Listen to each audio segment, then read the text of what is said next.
post the link, and now we draw.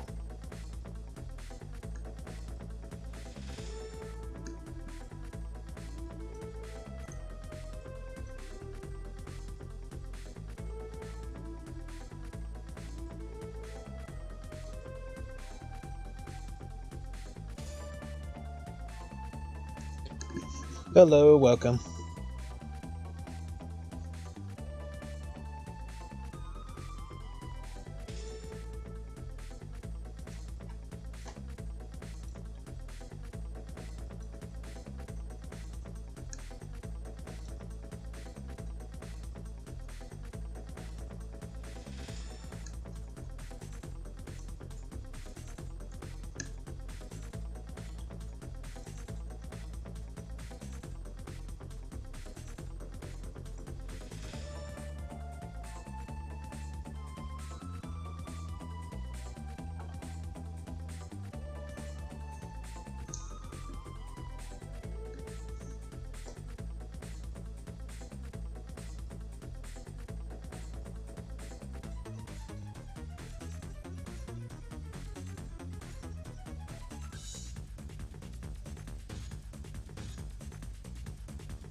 Sometimes it's context.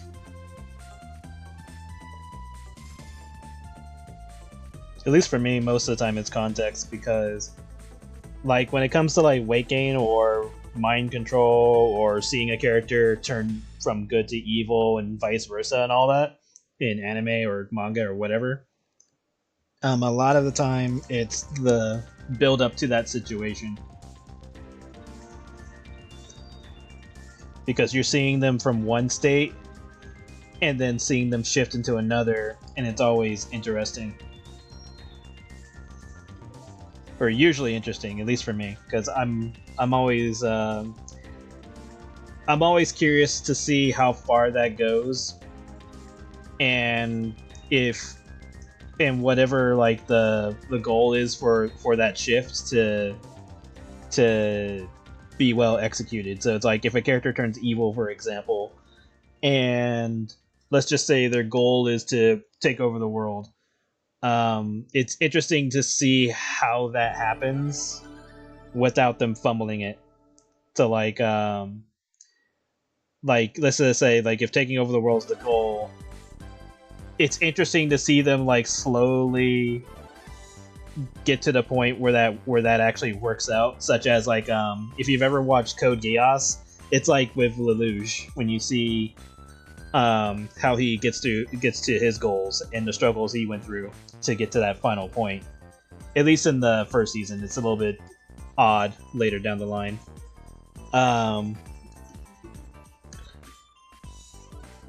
But like if it's just like handed to them, they just like decide to become evil, and then there's like hardly any struggle or something like that, or like even if it's like weight gain and stuff like that, if there's hardly like any other developments and stuff like that, then it's like a little bit less impactful and probably not as entertaining as it could have been. So it happens. Like sometimes the start is good, but the ending is like kind of meh, and vice versa. Like the beginning's kind of meh, but the ending's decent, or there's a good balance where it's just good all around, or it's just terrible the entire time. Like when you see like weight gain stuff where the character just automatically envelops the entire room, and they're just somehow still able to just gorge themselves because, I don't know, the food is just magically floating to them now for some reason. So when stuff like that happens, like it kind of pulls me out, because it's like whatever the interesting part was about that sequence pretty much got burned out almost immediately. So that's why I like it. I like seeing the context between point A and point B.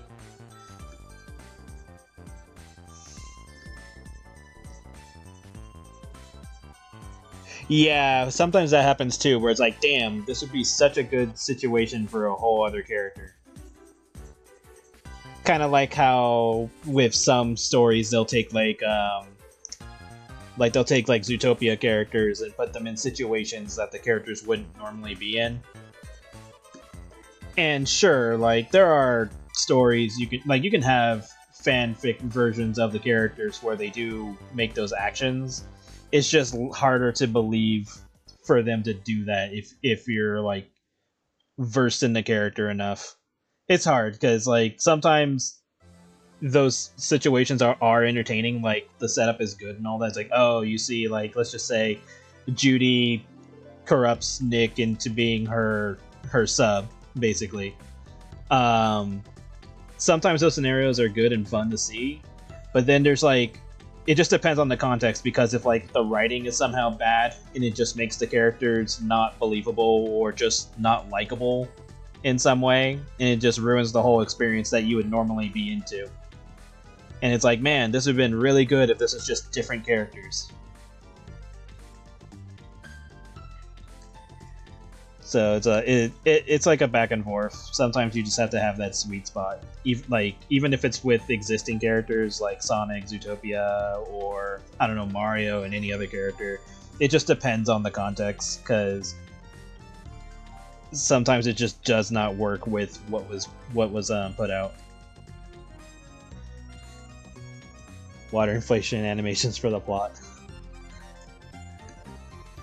I mean, that can work too, but sometimes it just depends on the scenario. Like when it comes to inflation animation, like with water or whatever else, often I dislike it when it's just like a random tube that comes out of the sky and there's like no context to it. It's just there, and then it just forces its way into the character's mouth, and then they just start inflating. It's like, oh, okay, and it is just kind of boring after that, because especially when it's 3D.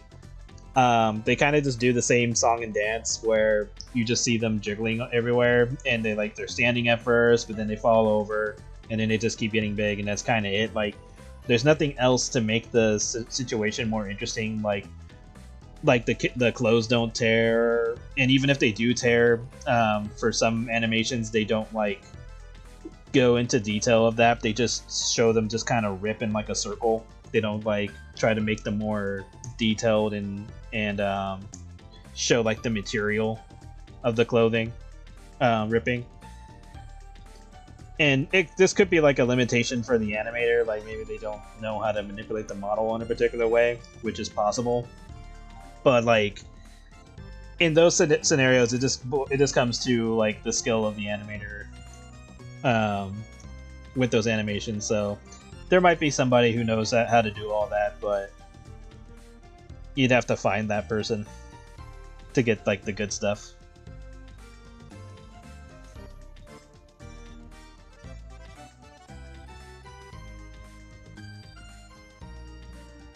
But yeah, for me, it's just a lot of context for a lot of the stuff that I'm into that makes it more interesting.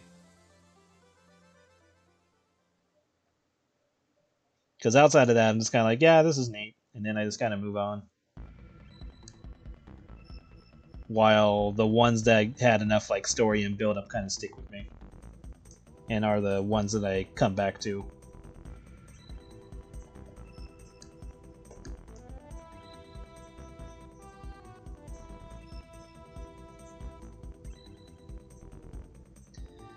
Now, this is going to be interesting because she has quills. So do I want to exaggerate them?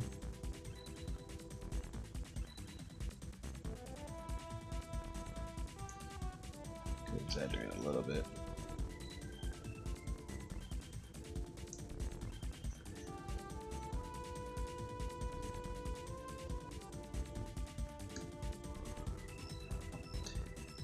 But yeah, stuff like that is what keeps me interested and makes me inspired and motivated to draw.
Got her in this.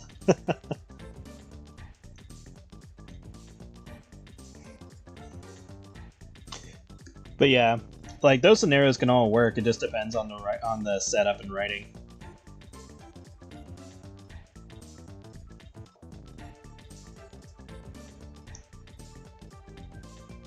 Because even if the art is good, sometimes the story and dialogue or whatever else kind of makes or breaks it.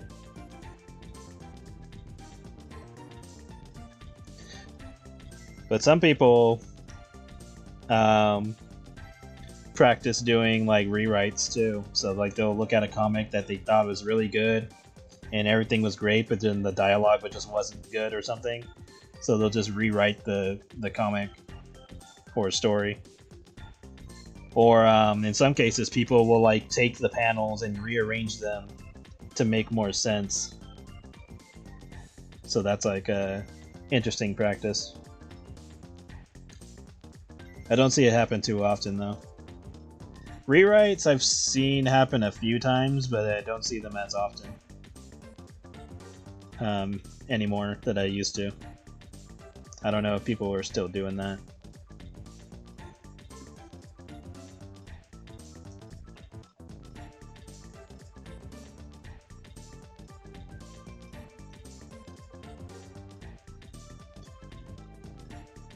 Yeah, I think with a good setup, that'd be a interesting story to do in the future.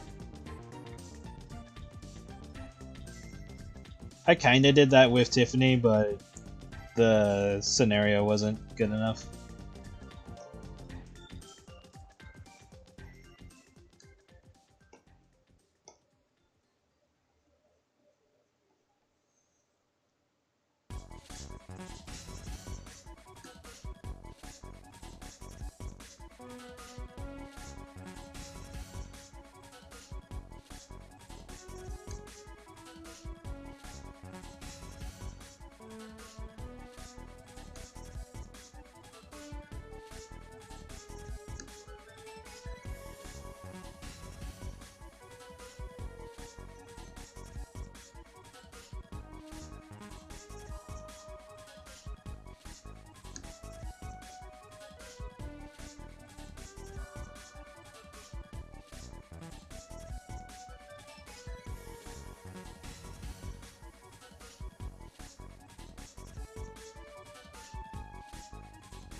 She's one of the Creamfield characters, and her gimmick is she likes to go get knocked up by random guys.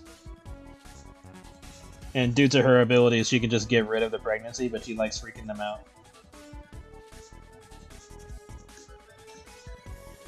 When it's like a one-night stand type of situation.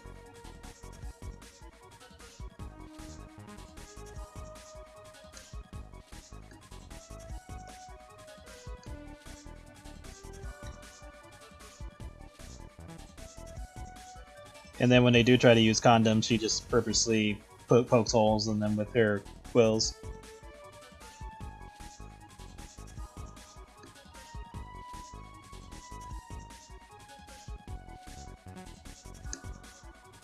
Her gimmick is she's a whore. I mean, a few of them could fall into that category, for being honest. Looking at you, Plum.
I know, times are gonna get tough, so do what you can.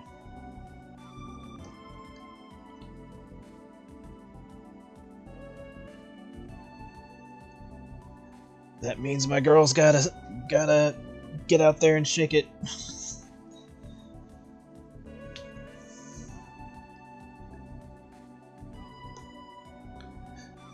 It's like, Becky, we're gonna need your fat ass. We gotta pay bills. And then she'll hit me with the newspaper before she goes and does it.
I know, right? Economic inflation is like, man, that's too much for me. Nobody wants that. But I'm sure there's like at least one person out there is like, but that's my king. Because there's always one, at least.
Yeah, there's always one for everything. Even if you think it's really weird. It's like, who would be into that? It's like, apparently that guy.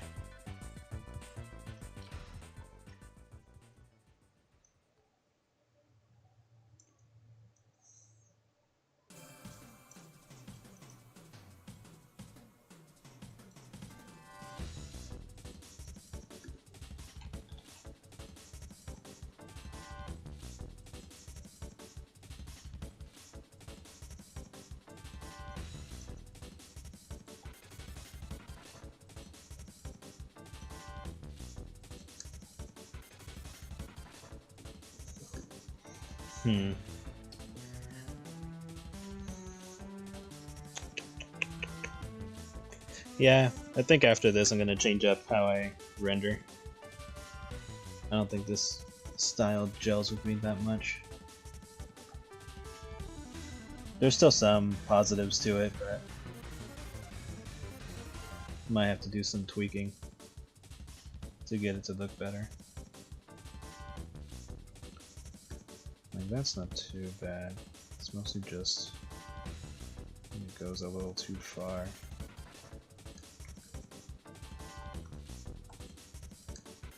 But yeah, I'll work on it some more before I start doing more major stuff with it.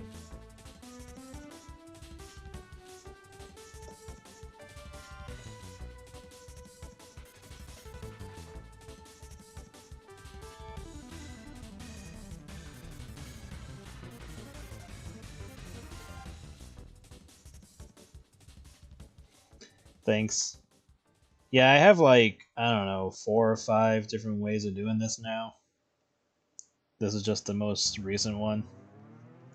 But mostly that's why I do some of this stuff, like side content, because I'm experimenting before I use it on major stuff. But sometimes, even if I do use it on major stuff, at some point I'll just be like, I think I'm gonna change this. So I might go back to an older method that I liked the most.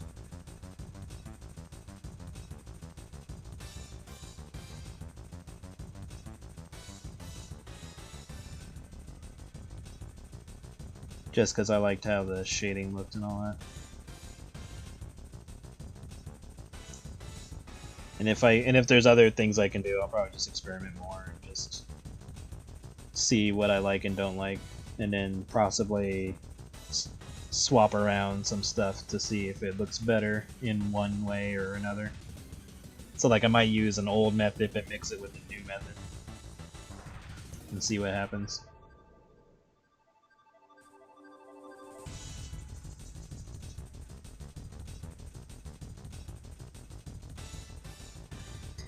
Yeah, and then I also got to remember that some of the methods that I learn are not meant for comics, because like a lot of the stuff I learn come from like people who are only making like one drawing at a time, and that drawing is like 8 hours long.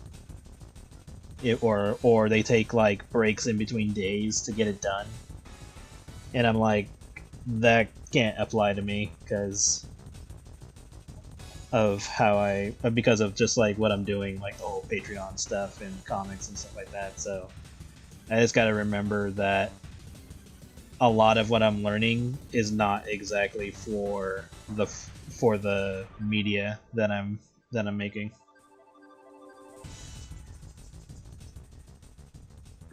Because for the most part, some of the stuff I'm doing is more streamlined, just to make it easier.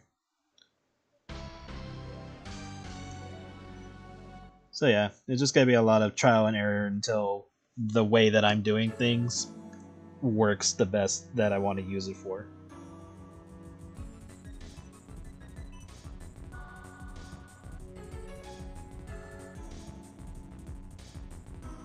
But it's also good that I'm learning all this stuff because I can use other methods and other skills for like different situations. So it's like, okay, for this I'll use the high-end rendering, for this one I'll use the faster one, or this one will be cell shading, or this one will be flat color. And because I've streamlined everything just kind of goes in a flow, and I'm not sitting there trying to figure out which are the best colors when I can just do the method that works best.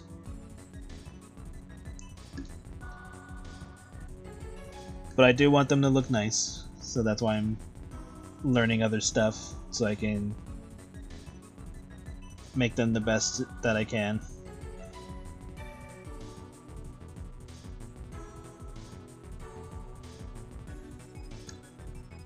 Hello, hello, welcome.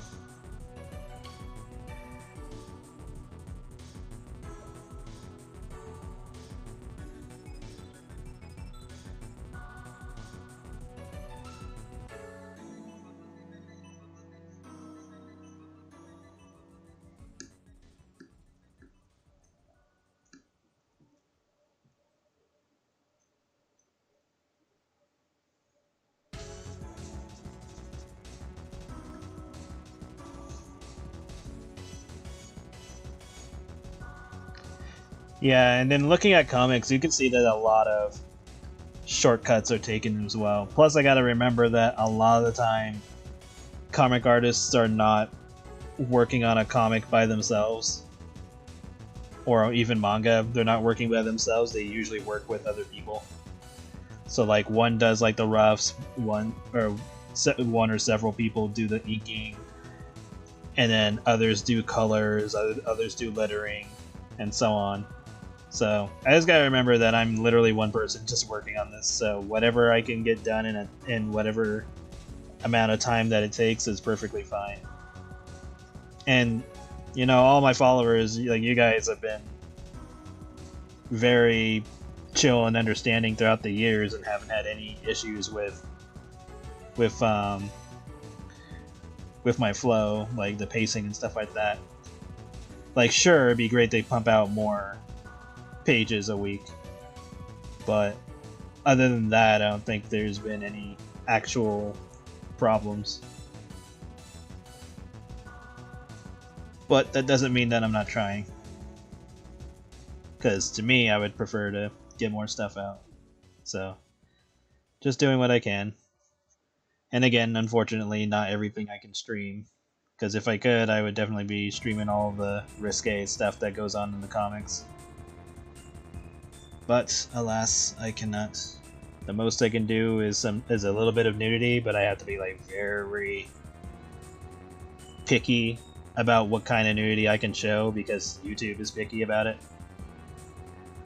And then Twitch, you don't even bother on Twitch. It's against their, well, they say it's against their TOS outside of like video games showing it, but who knows what the fuck that means, because Twitch is super biased about who gets to break the rules and who doesn't. But YouTube, at the very least, is like, yeah, you can show nudity, but there has to be certain context to it. And then, of course, you know, you can't show characters having sex and stuff like that, so it is what it is.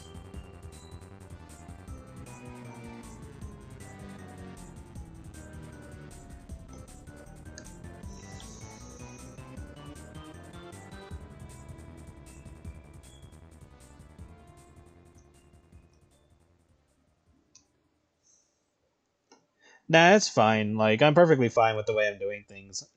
And, like, I know I can get faster. Like, if I were to drop a few things that I do each week, like, working on side content and stuff like that, I'm sure I could, get more pages out. But some of the side content I have to work on, like, there's the Fat Lovers Club, there's the collector sets. The collector sets I could probably tone down. I just have to be very weary of it, because the collector sets do help bring in more income. And then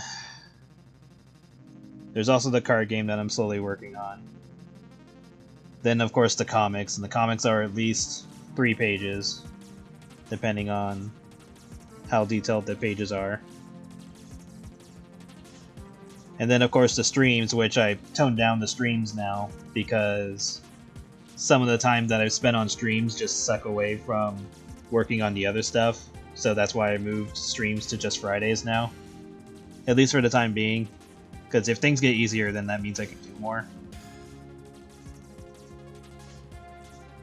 But I just gotta pick my battles. And there might be a time where collector sets get reduced to just once a month. But we'll see. Because the only other option would be to lower the amount of something, but up the price when it comes to selling them. But I'd prefer to keep the prices low. So I'm making whatever compromises I can to make that happen.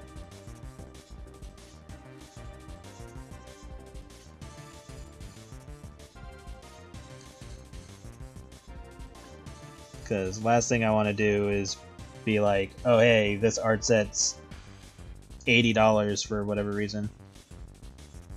Like the only art set I have out that is past something like that is the $100 bundle, but that bundle is just several other bundles put together with a lower price combined. So like I think if I remember right, I think all of them were together were like $120, and I shaved off $20 to make it just 100. So that way it's like, okay, it's slightly cheaper if you were to get that bundle. And even then, it's like it's not even like a necessary thing. It's all optional stuff. So it's like you don't need it, but it's there. Or you could just get the set that you want individually for like the $40 or whatever. And then with the Fat Lovers Club, after the 5th set is done, I'm gonna shift it to where the Fat Lovers Club stuff doesn't expire anymore. They just stay as the $15 dual sets, and then that way they aren't bundled anymore in the 40 sets. So the 40 sets will remain as they are, but the future ones will not be like that. That way it's simpler on everybody.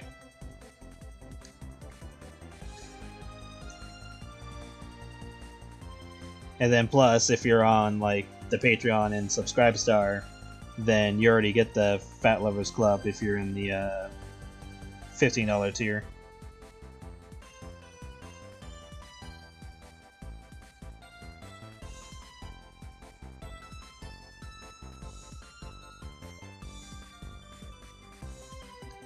And then, of course, I definitely gotta keep in mind of the bread and butter content. So it's a juggle. I just gotta stay on it.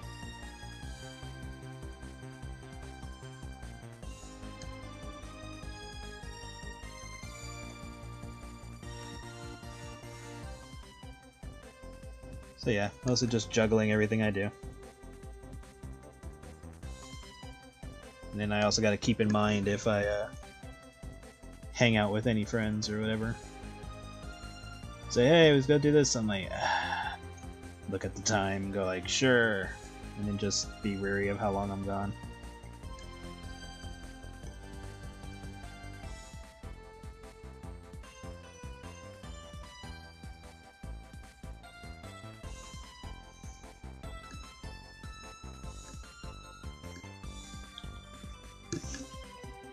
Oh, you did? Hope you enjoyed it.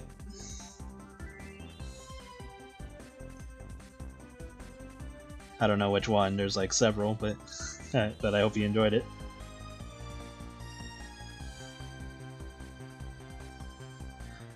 And then I want to get back in the Buckle, I want to get back in the World Gates.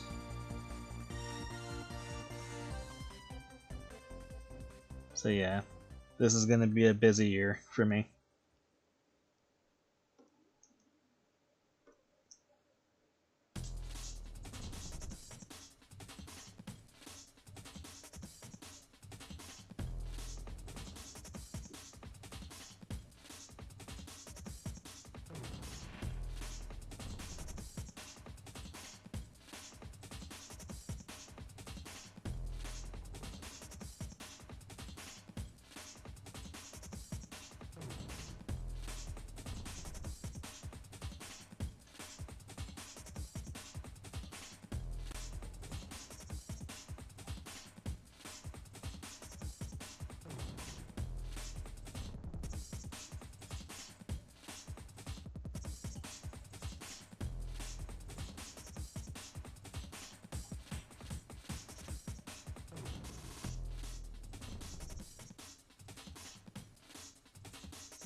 I like your shorts.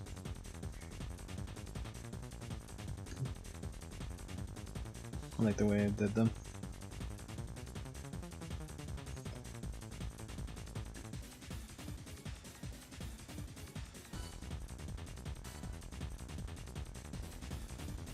Could be more torn, but I was like, just keep it simple.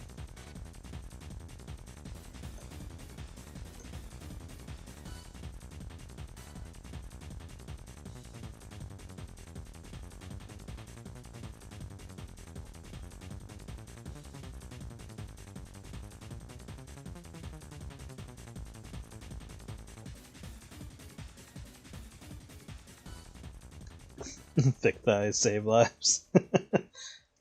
Yes, they do.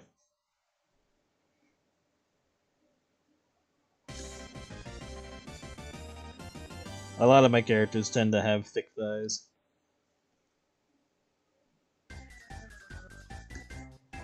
How do I draw thick thighs so good? Tons of practice, I guess. That's the best answer I can give. It's like when you draw them for so long, you kind of get used to it.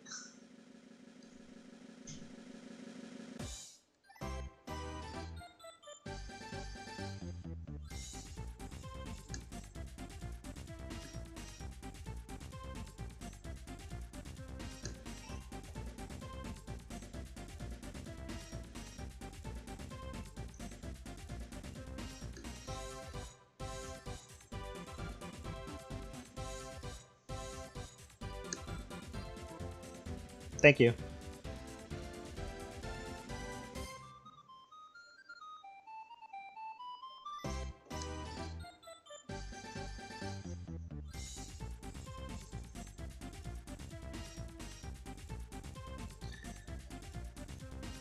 So just a little bit lighter.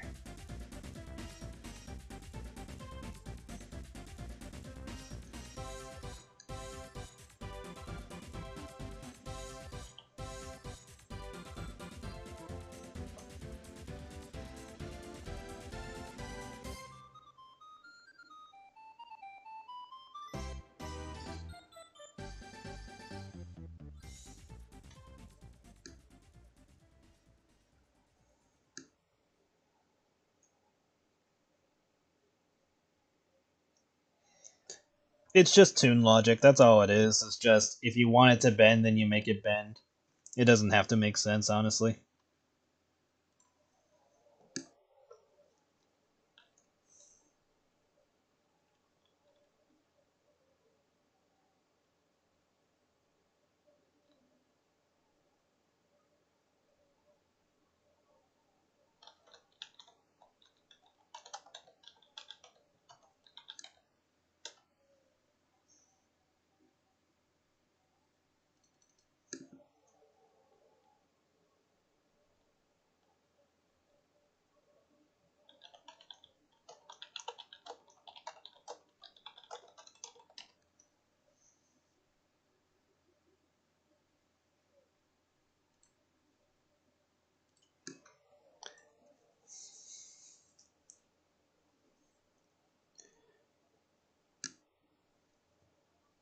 This is Pineapple. She's from Creamfield.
Yeah, like it's okay to say stuff, but be careful because YouTube might randomly ban you if you overdo it.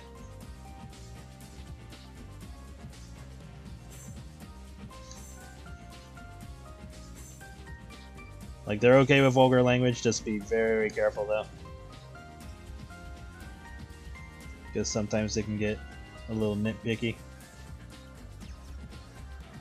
Like one guy got his channel banned for saying... Actually, I can't even say it. That's how bad it was.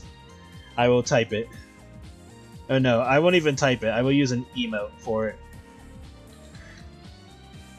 They said this on their channel and got banned.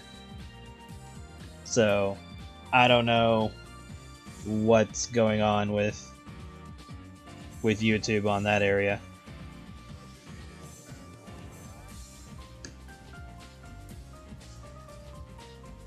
Yeah, I don't know why that caused them to get banned, but that was a thing.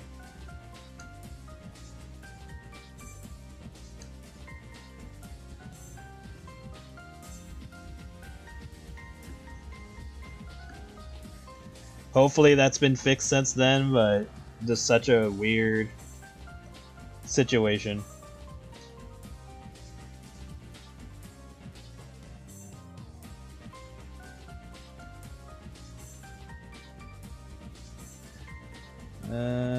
Done everything except for the hand and the muzzle.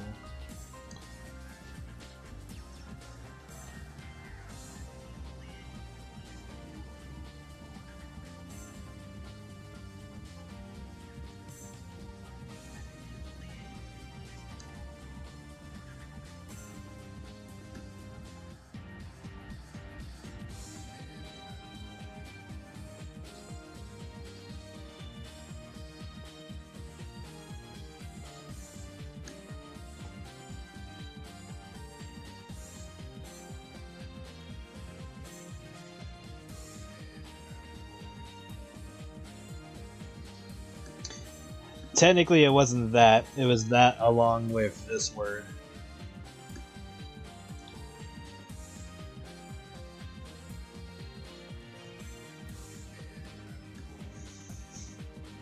I just don't know why that was the case.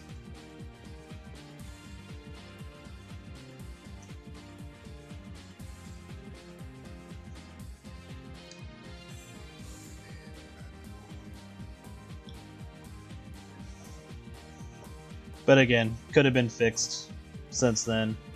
But it's just such a weird tidbit of knowledge.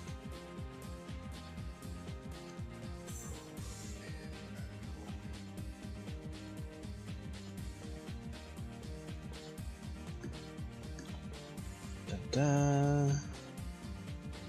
Could probably darken some areas.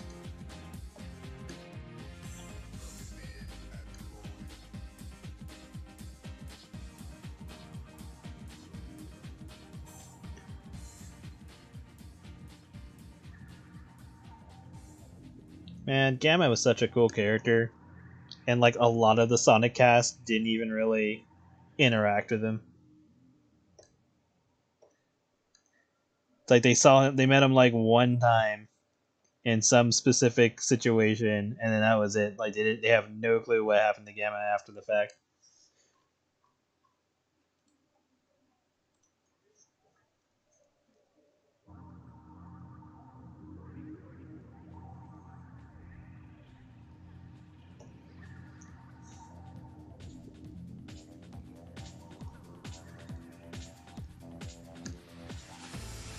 She is a hedgehog.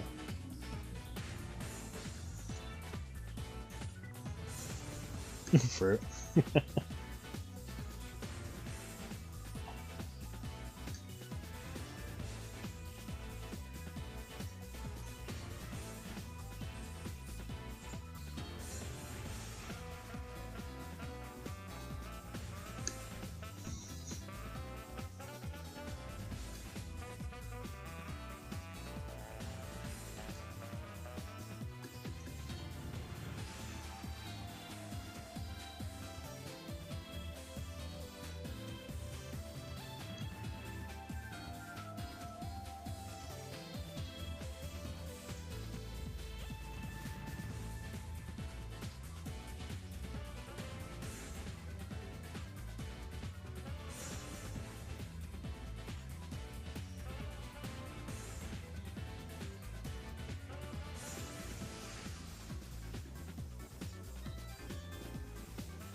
Alright, move on to the next step.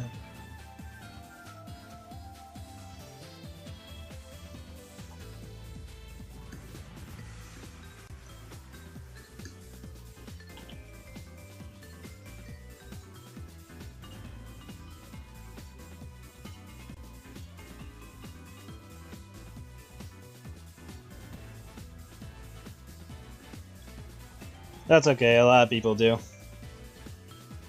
A lot of people thought that was the pronunciation for the longest time, so I'm just used to it.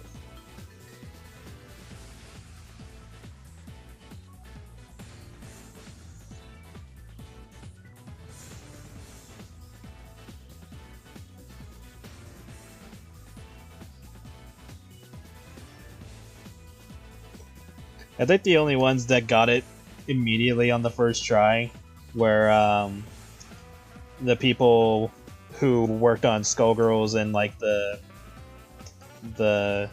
community around that.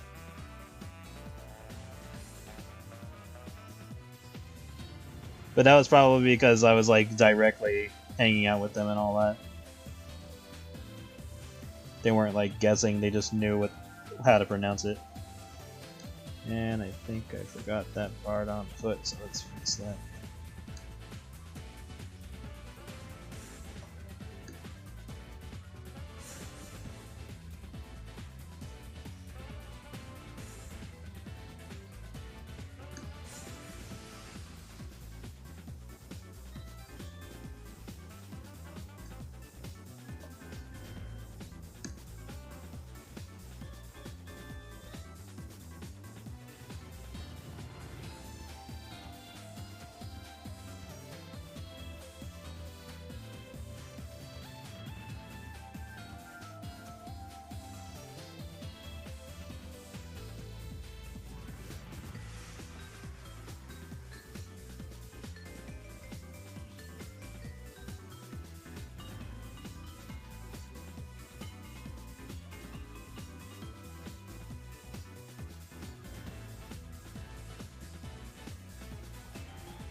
Sour Artist on Twitter.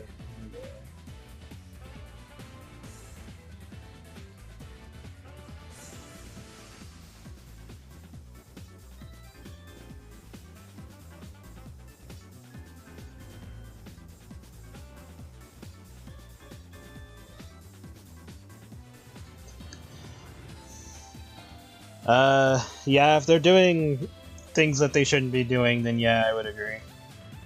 It just depends on the context, because I don't know the full scenario of that, but if they're doing something that they shouldn't be, then yeah, I would agree.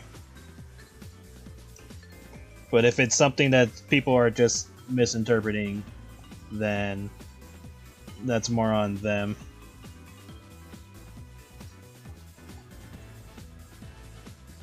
But I don't know the specifics.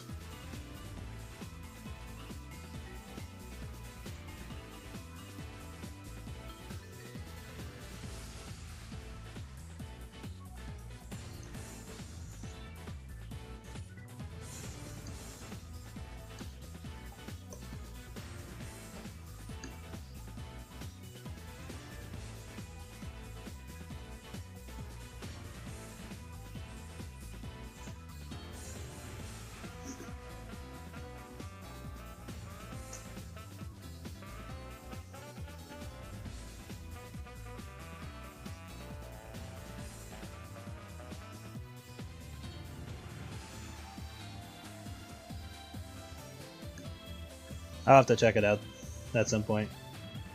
Wait, so how come when you said that, that didn't appear on the chat, but when other things are said, that appears in the chat but not on the YouTube chat? That is weird. It's hard to tell if it's just cherry picking what shows up, or if it's trying to avoid certain things from being said, but then I don't know, it's just getting mixed up.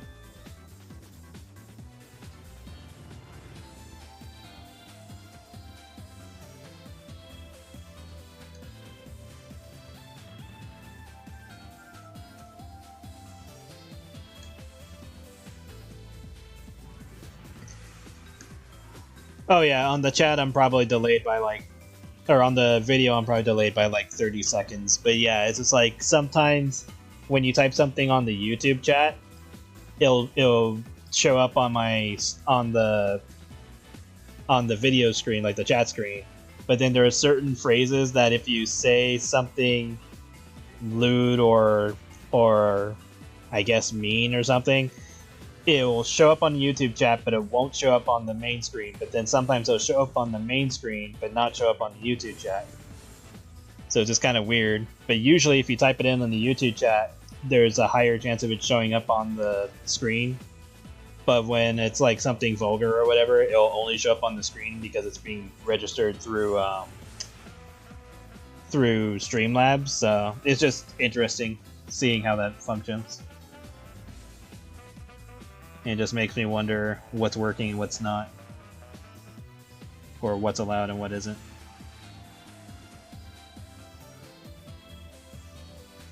Anyway, back to this.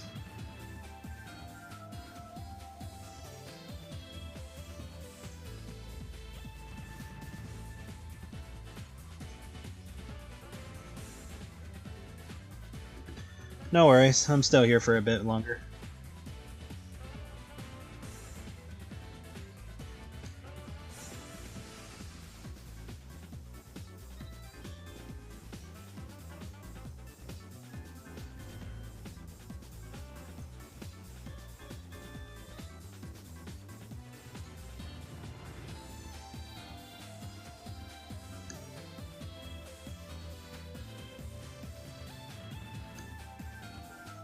If you're talking about Becky, her eyes are brown and blue.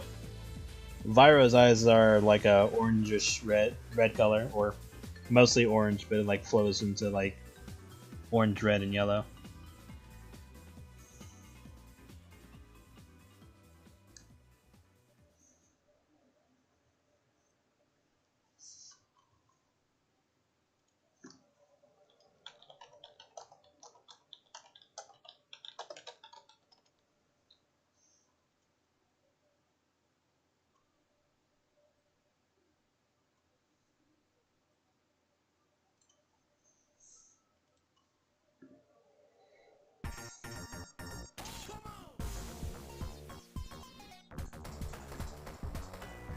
Yeah, I moved streams to Fridays just so I can spend more time on stuff that I can't normally stream. So there'll only be streams on Fridays for the time being. That way I can still do some streaming.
Okay, Ruby, you're gonna have to tone it down a bit.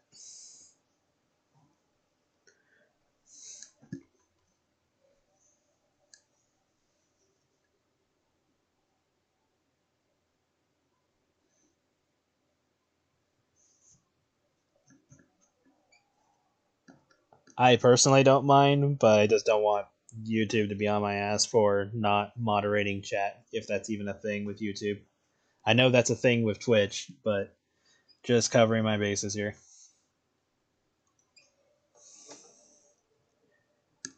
So unless we start talking about it as a topic or something, then just kind of chill.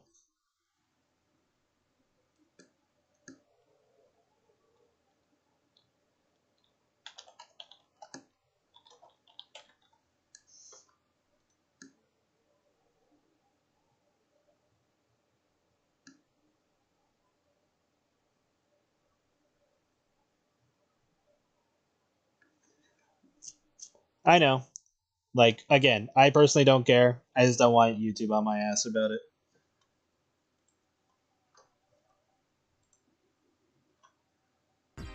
You know what? Forget what I said, because this is already a mature stream anyway. Or it's supposed to be an 18 plus stream, but who fucking knows? I don't know. Best I can say is, if I get a notification about it, then I'll let you know in the future. But just saying.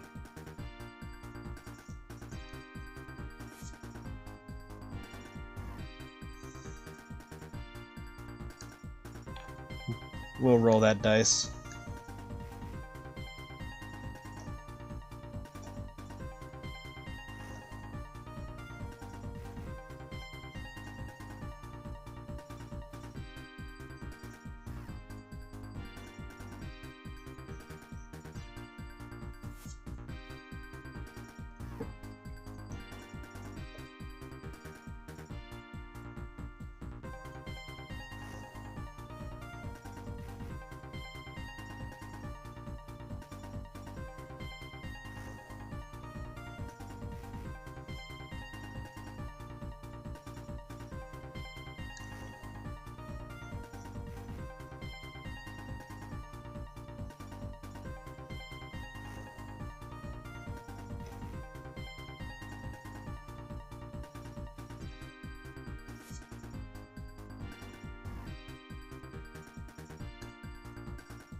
I mean, I have several characters, so at this point it's just pick one.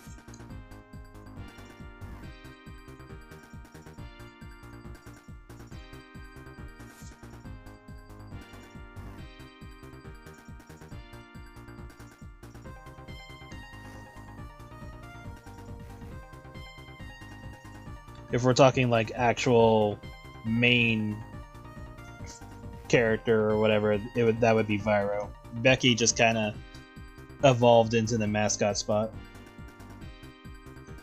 And then if we're talking like actual persona thing, that would be Vaughn. So there's at least 3. And then if we're talking about the streamer personality thing, that would be Sasha.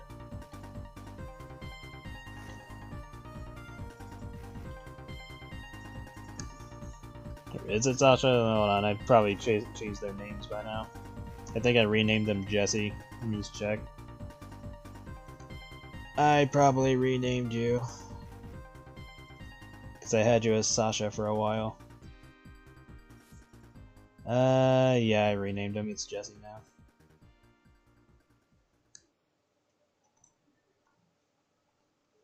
But that means I can save Sasha for another character design, if I haven't used it already. I mean, if we're being really, really, really specific here, there's like over 300. So, and I've lost count since high school. So I have no idea how many actual characters that could technically represent me.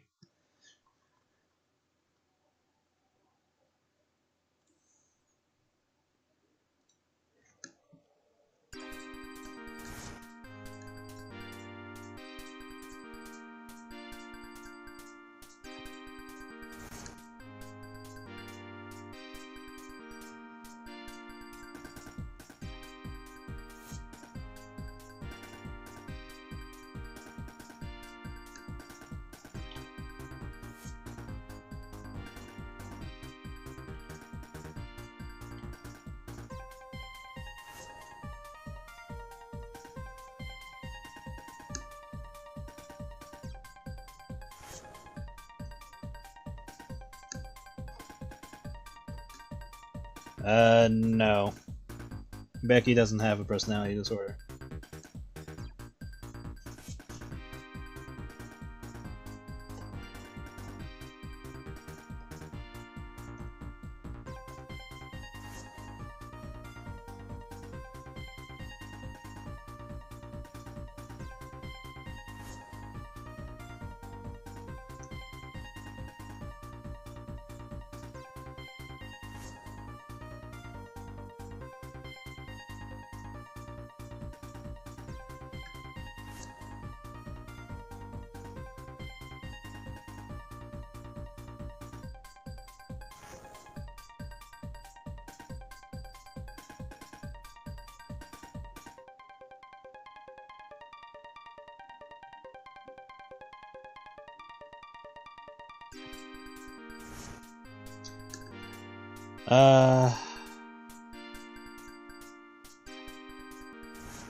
I'm thinking of doing that.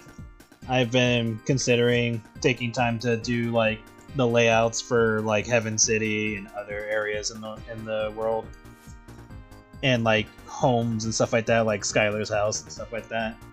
I'll have to put time into doing that.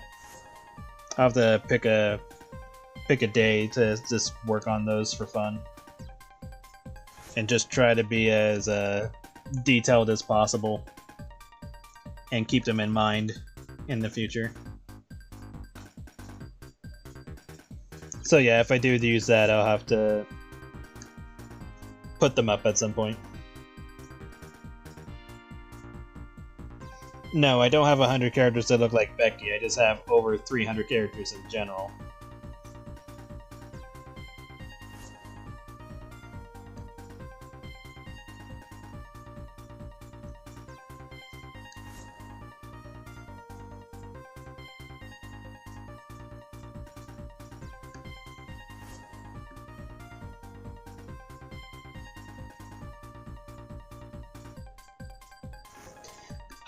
Creamfield takes place in Purgatory, where... Okay, the best way to put this is basically a celestial named Rainbow Passion was split apart after or during a battle, and she split into 20 different personalities, which are basically the Creamfield cast, and then sent to Purgatory in order to keep them from running amok. And so they are slowly being gathered together and put into Purgatory in order to try to figure out how to put them all back together.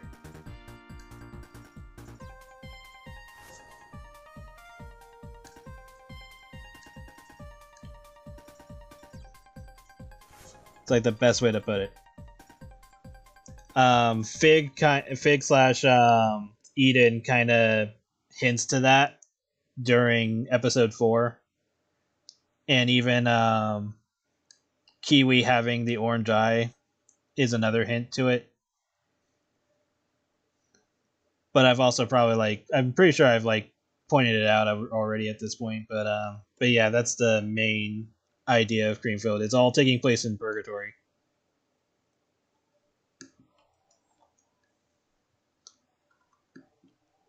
Well, Rainbow Passion is the name of a fruit. That's why they all have the names of fruits.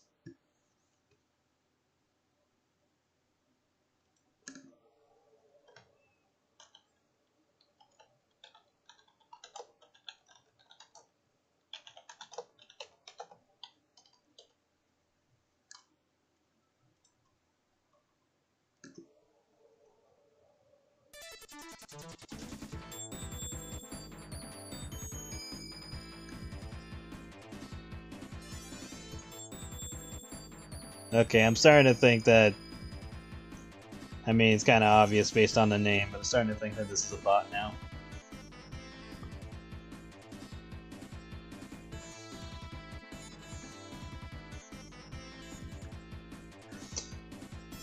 Douglas is real, but we're seeing a Purgatory version of him.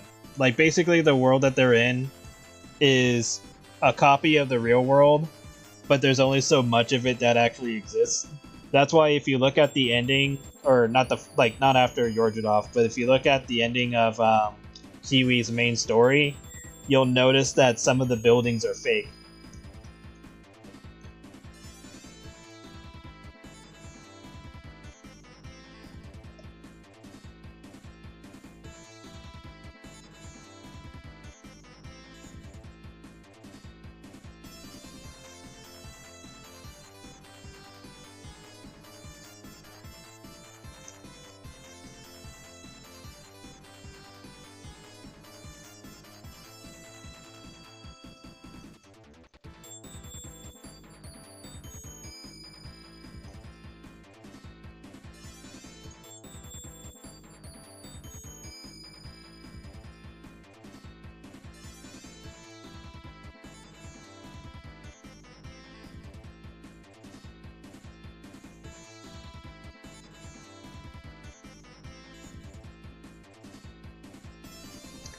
Yeah, I tend to do that. I tend to hint at things without directly saying what they are.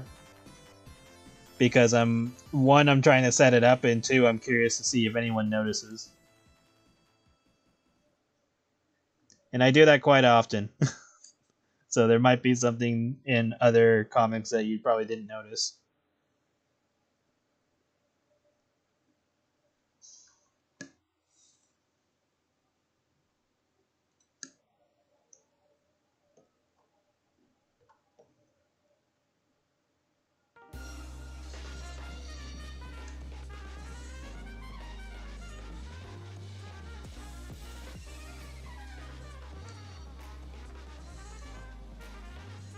But yes, Douglas does exist, but we're currently watching the Purgatory version of him. So in the real world, he has not met Apricot, at least not at this point in time. Will he meet her in the future? Who knows? Depends on how Creamfield ends.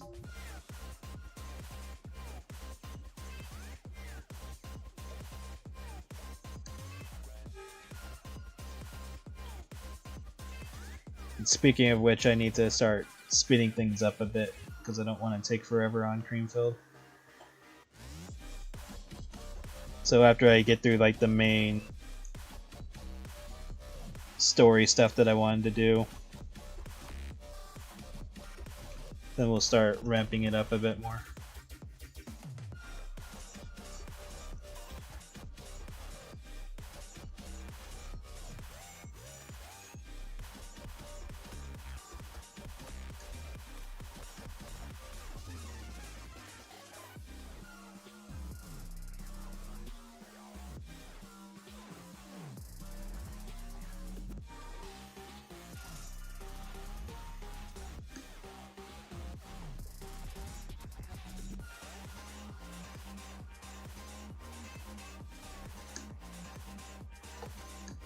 No time like the present.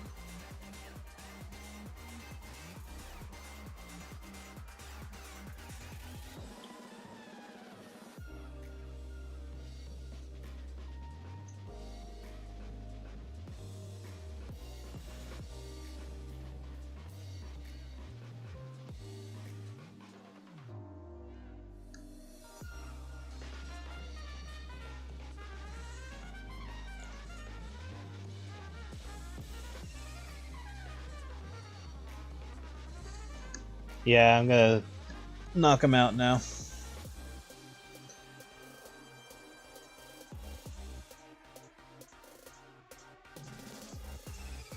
We'll do this.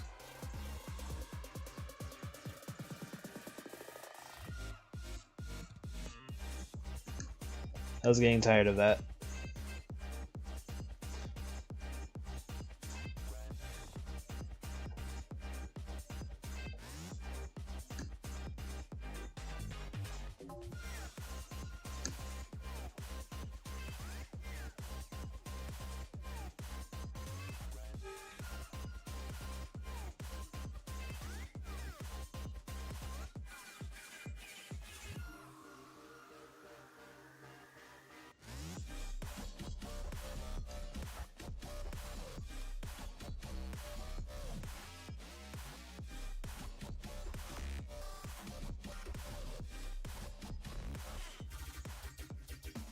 Yep, Joanne ate him.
Hey, Frost.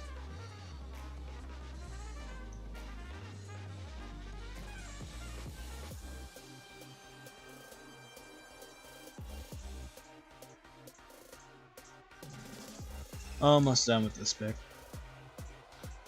And then I'll probably look for a background off stream. I'll probably just make it some typical 80s, 90s looking background or something.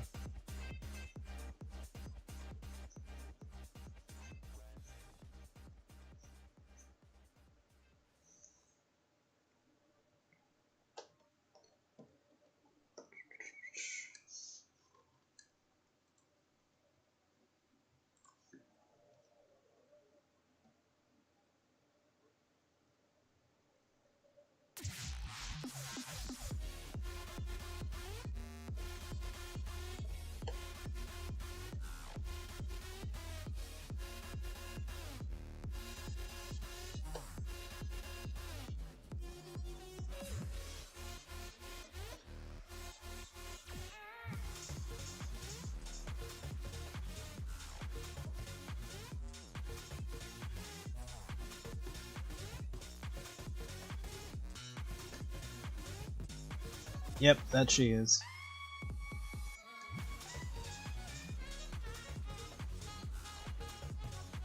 I like pineapple on pizza. Put that with some Hawaiian ham. There you go. Or was it Hawaiian ham, or was it like something else ham? Either way, a ham and pineapple on pizza is great. I like it. My favorite pizza though is cheese, but I don't mind eating eating Hawaiian style, or I like mushrooms too. Mushrooms are good. What other pizzas do I like? Pepperoni's fine, just kind of meh.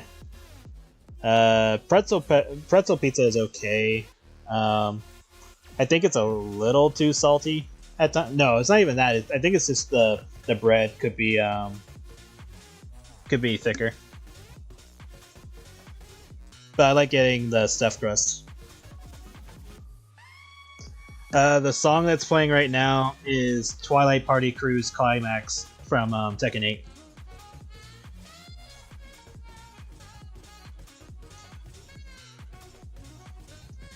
I just play random video game music.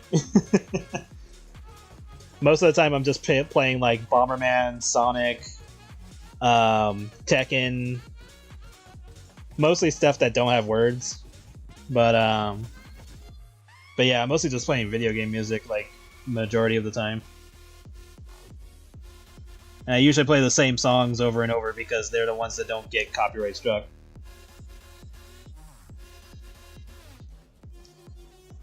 There was a time where they made the pretzel pizza and it was so fucking salty that it actually burned my mouth after a while because of how salty it fucking was.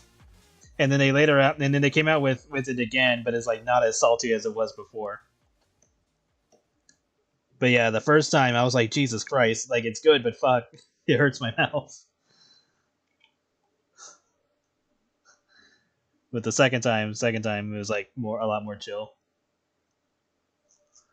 I was like, okay, they toned it down.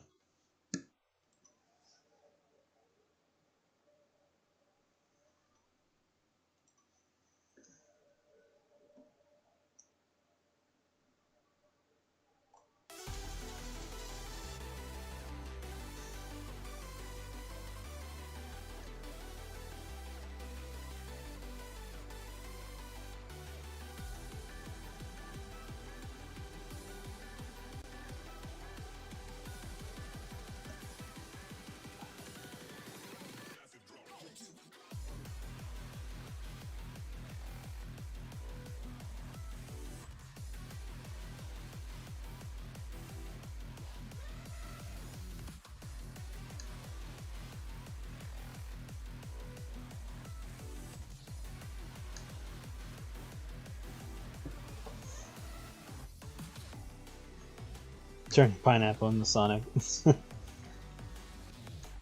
If anything, Sonic should avoid her.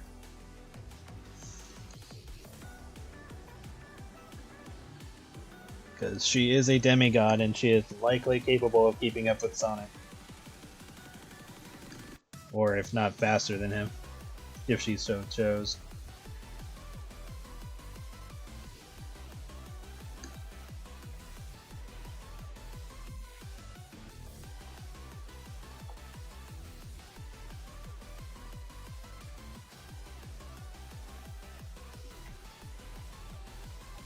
She can definitely outlast him. But luckily for Sonic, she is trapped in purgatory, so he won't have to deal with her.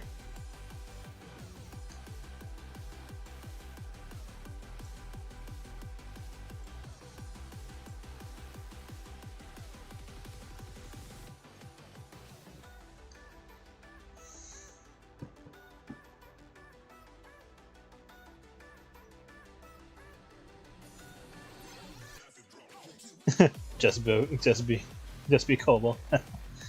That's funny. Yeah, I have no idea what she would do if she ended up in like modern civilization.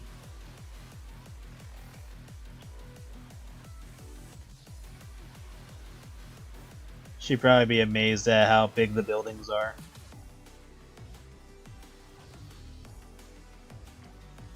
and probably try to attack a car or something.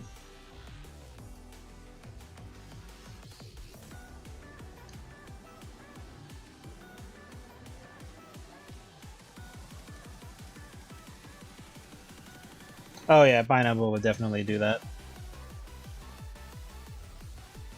She wouldn't force him or anything like that, but she would definitely try to egg him on. And I could see Amy and Blaze trying to kick her ass to keep her away. Which would honestly just amuse her. It would just make her want to do it more.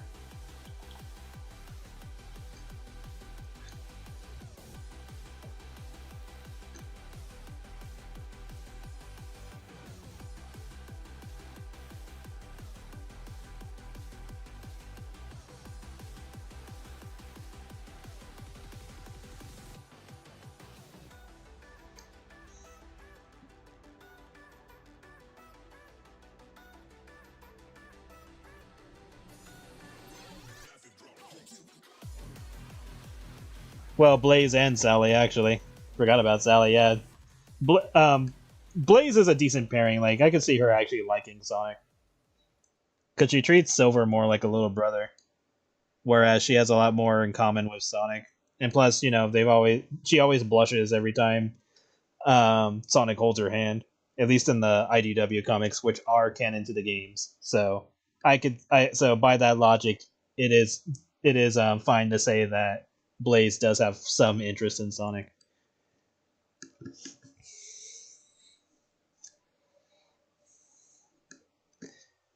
Yeah, I would say Blaze, Sally, and Amy. And if we like go to like expanded universes and stuff like that, I mean, which is already including Sally, then you could probably include Sarah or something. Alternate reality version of Sonic, possibly. She's like Sonic and Knuckles put together with fire powers.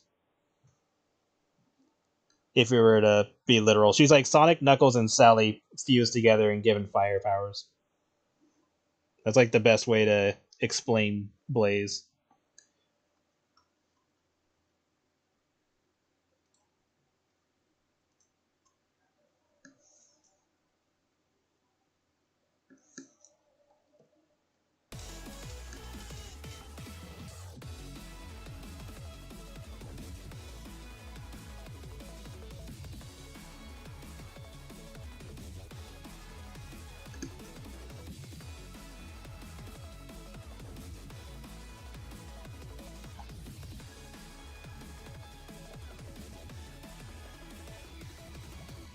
But it's hard to say if she's like directly supposed to be an alternate Sonic. She definitely has the similar designs, such as the shoes, and then obviously her having super speed. And then she's a princess, which is similar to Sally, but then she's also a guardian of the Soul Emerald, so she's similar to Knuckles. And then she has pyrokinesis.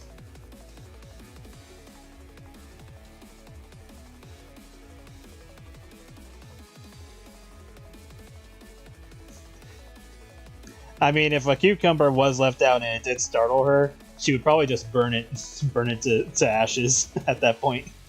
She'd be like, huh? Oh shit, bam, and just burn it. It's like, oh fuck.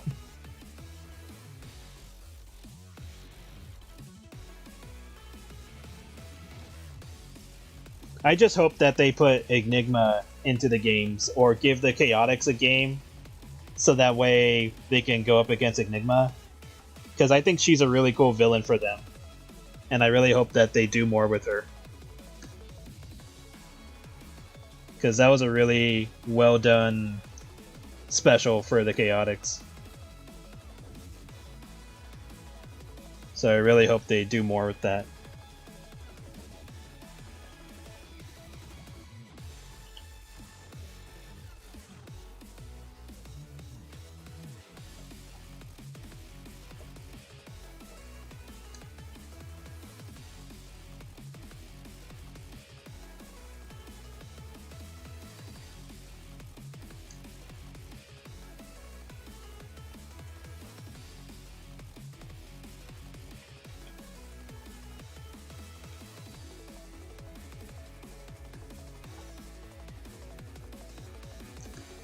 I guess my only question now when it comes to the comics is like, what are they trying to do with Silver? Because obviously he's from the future to prevent, like, you know, disasters and stuff like that, and whatever causes his future.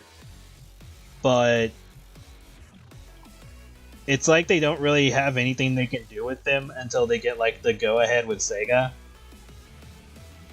So they kind of just throw him into like other characters' storylines because he's kind of locked into just kind of being there until there's something that actually has a plot for him to do that involves him, or like has him as a focused character. That's like the only problem with Silver.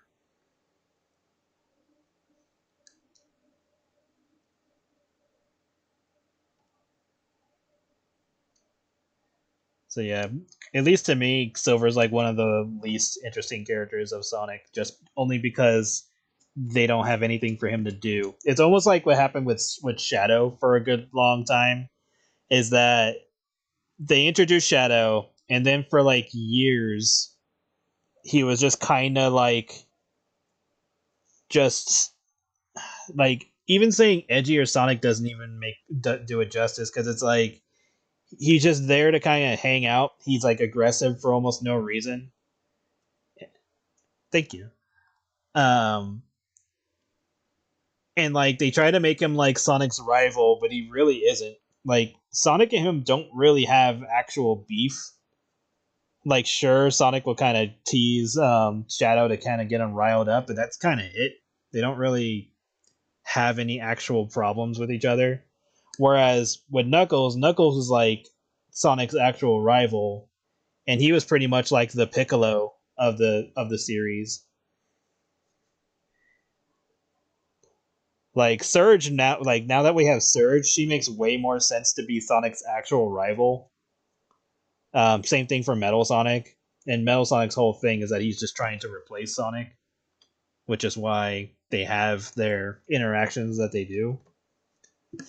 And then, of course, you know, Robotnik is his villain. But yeah, it's just when it comes, like, Shadow for the longest time didn't have anything to do until recently. And then Silver still has nothing major to do outside of Sonic 06, because everything else he's just kind of there. Let me play another song.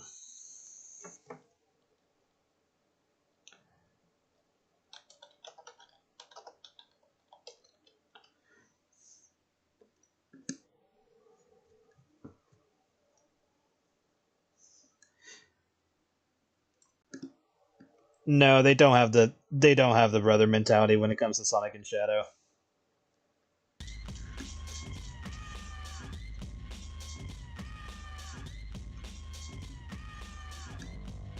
And they don't do it often enough in the games or comics to make it make sense, because a lot of that is from like fandom stuff. They don't actually act that way. Yeah, like Surge is given a reason to hate Sonic, even though she herself doesn't understand the hate, because she's been brainwashed and manipulated to hate him. And that is her purpose, is to hate and kill him. But like she's been trying to like disobey that order, and it's driven her crazy in some instances. And so that's why she has her own problems to get through. And that's what makes her interesting as a character, because she's trying to do her own thing, but she's still trying to be like a nuisance. Whereas Metal Sonic, his whole issue is that he's trying to be the better Sonic to a point where he's confused over this reasoning. Because during the Metal Virus issues, Metal Sonic purposely gets himself tries to get himself infected with the virus, but it doesn't do anything to him because he's already a robot. And the only reason why he tried doing that was because Sonic was infected.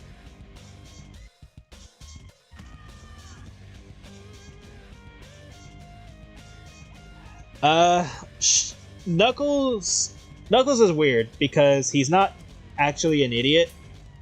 He just doesn't have enough education because he's been on the island for so long. And he does have very intelligent moments. it just depends on his scenario. Like, if we're talking like Boom Knuckles, then yes, Boom Knuckles is an idiot, and that's on purpose because he's a joke character in that universe. Whereas in the main line, sure, he'll make like some dumb responses here and there, but he's not like stupid. And a lot of people think that he's dumb just because of like 2 or 3 moments in older Sonic games where it's like, oh, he got tricked by Dr. Robotnik, and it's like, well, yeah, he's only interacted with Robotnik like a small handful of times. And a lot of the times they didn't even involve Knuckles, so it's like, sure, he took his chances and it didn't work out. But that's kind of it. Like, Knuckles hasn't really done anything to warrant him being classified as a stupid character, or a character that is stupid.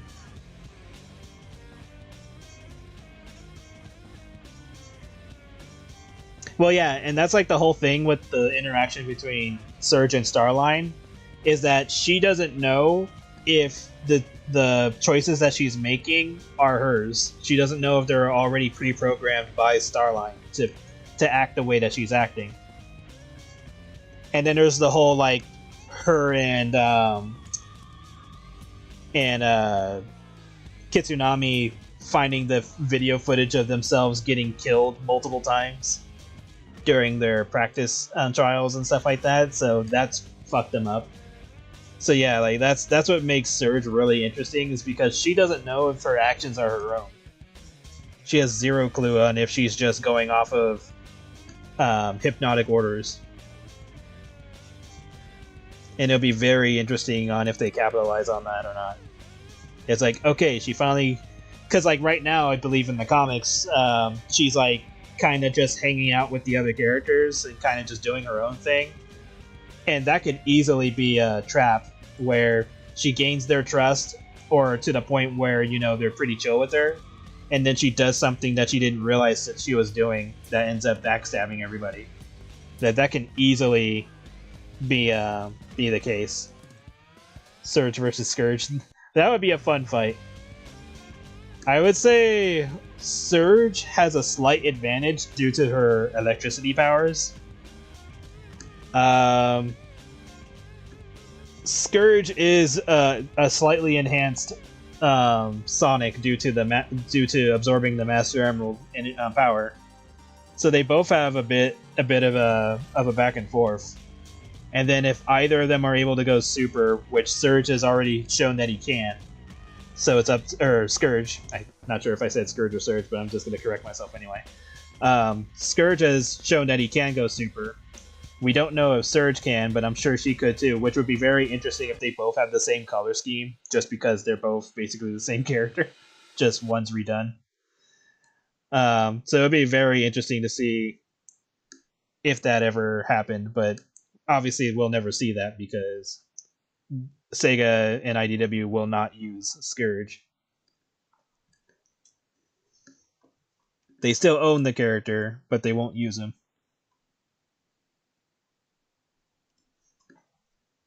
Just to make sure they avoid the whole Ken Penders thing.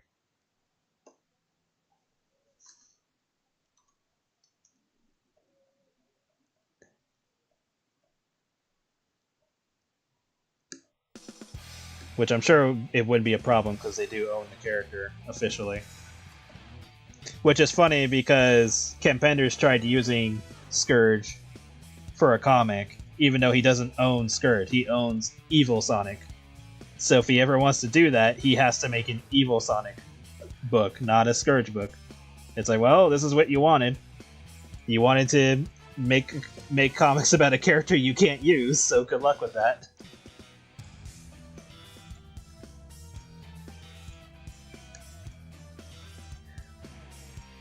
And then right now, he's trying to sell comics using odd versions of characters that he technically can't get away with.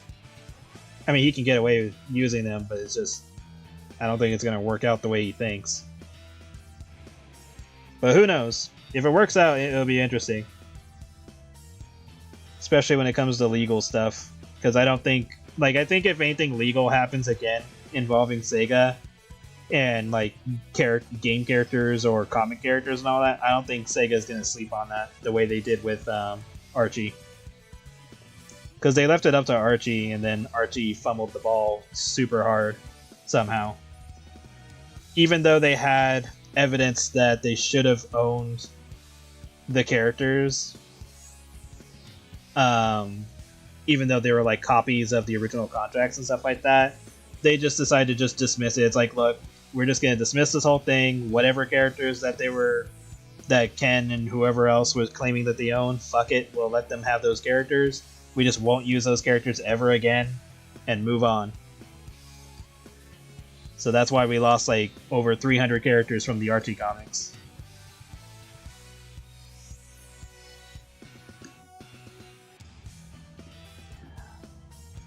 Archie made Sonic OP though. I mean, he didn't really lose too many abilities, honestly. Other than like like other special forms and stuff. Like, there's nothing really to keep Sonic from doing the stuff that he was doing in Archie. Because some of the stuff that they show in, like, even movie Sonic doing is something that game Sonic could do.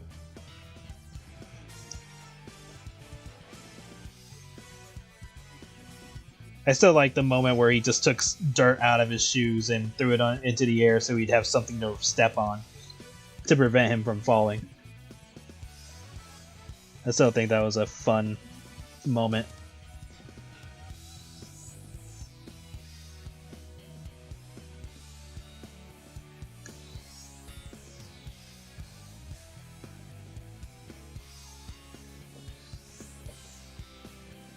But yeah, I think, especially now that Sonic's become a lot more popular, I don't think Sega is going to sleep on anything legal that would happen with the characters. They're like, yeah, no, we're not going through this again.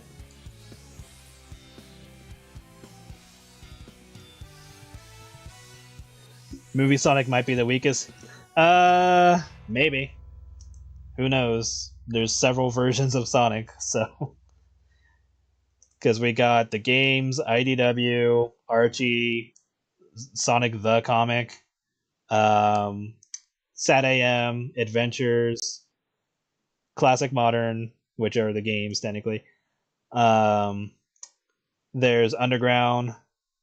There's technically the children's book universe.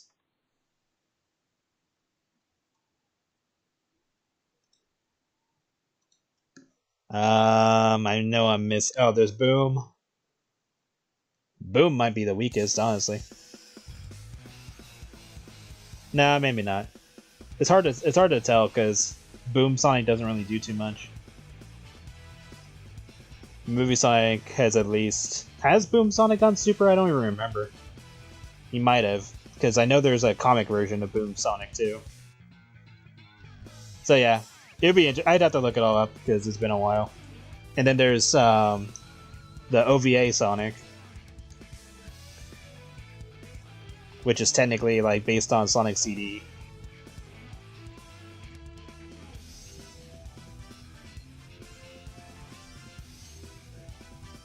Then there's Sonic X, because that's his own universe after a certain point.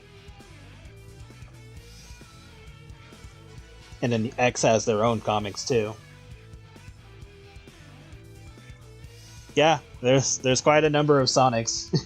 And then if we go off of Archie Sonic and their multiverse thing, then yes, there are a fuck ton of other Sonics. Like Bat Sonic.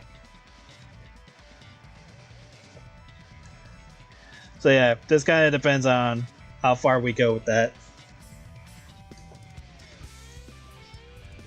It honestly doesn't matter on who's the weakest, because if they don't have to interact with other universes, then it won't matter. Oh yeah, and then there's Sonic Prime, so there's that one too. Almost forgot about him.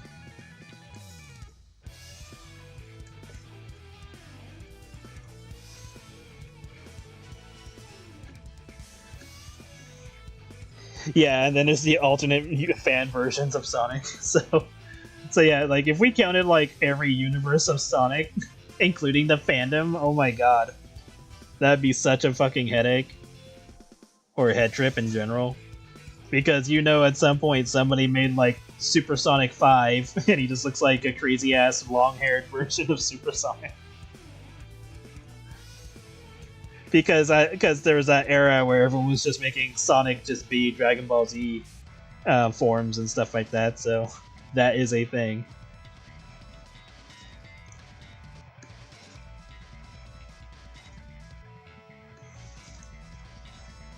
So yeah, it's all for fun anyway. Like until Sega does something official with whatever ideas that are crazy. Oh yeah, I did hear that one of the Sonic things that they're working on might be a multiverse thing.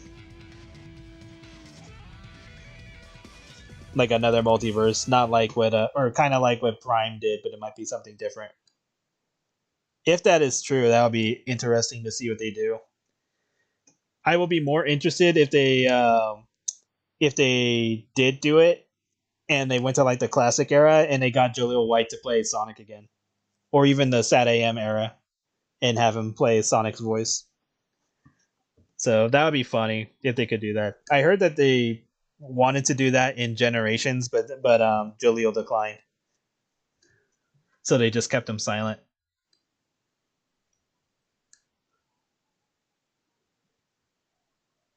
It would have been cool, but I respect that he was like, nah, I'm good.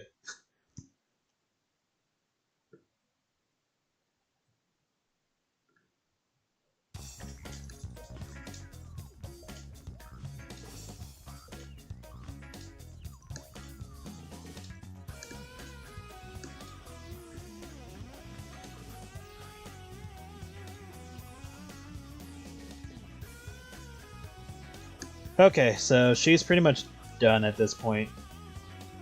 I just gotta make a background for her. But yeah, I'm gonna call the stream now. Thank you everybody for coming. Oh yeah, and then there's Smash Brothers Sonic. Technically, he might be different in some way. But yeah, thank you everybody for coming. I will stream again next Friday. There should be 2 updates for I Had Secrets this weekend, so I'll get work on that, and then I'll probably work on another art set, and then probably try to work on something on the side as well. But yeah, thank you everybody for coming. I'll see you guys next week. Okay.